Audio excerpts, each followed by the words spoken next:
Good afternoon. Welcome back to Kids Gardening with Liz. I'm here at the Arroyo High School Farm Lab, and today I want to talk to you about pollination. As you know, in order for our plants to produce a fruit or a seed, they need to be first pollinated. That could be from an insect like a bee or a butterfly, but it could also be from wind, or you can self-pollinate. There's lots of different ways to pollinate. So if you're growing a garden at home and you notice that your vines are producing, maybe you have a zucchini that started to grow and got about 2 inches big and then turned yellow and shriveled up and fell off.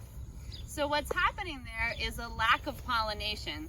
So due to the overuse of insecticides and pesticides and lack of habitat, we are definitely devastating our bee and butterfly and other pollinator populations. So in order for our plants to fully produce, we might have to help them along with the pollination.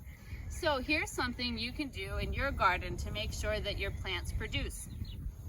I'm going to take a paintbrush. This one's a little big. I would prefer to use a smaller paintbrush, but this was the only one I had on hand. And you're going to very gently touch the tip of the paintbrush to your flowers, and then you're going to spread around the pollen. So I've got one flower here. I'm just going to touch the paintbrush to the tip and then also touch it to every other flower.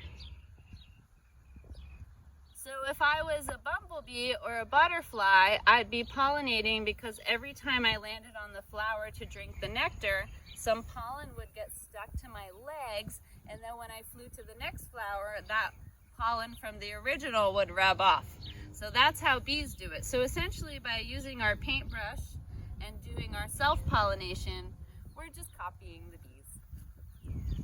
So let me show you now how to pollinate a fruit tree. So for pollinating your fruit trees, you want to get a new paintbrush or wash your paintbrush very good, because if you have some tomato pollen left over on your paintbrush, you're going to cross-pollinate your fruit with your vegetables, and that's going to taste really weird. So with your fresh, clean brush, here I am at our pomegranate tree, and here you can see the pomegranate flowers. These are the pistils and the stamens where the pollen is laying. I'm just going to very delicately brush my brush onto the pollen, and then find another flower. Same thing, brush the brush very delicately, and oops, that flower fell off. That one must not have been pollinated.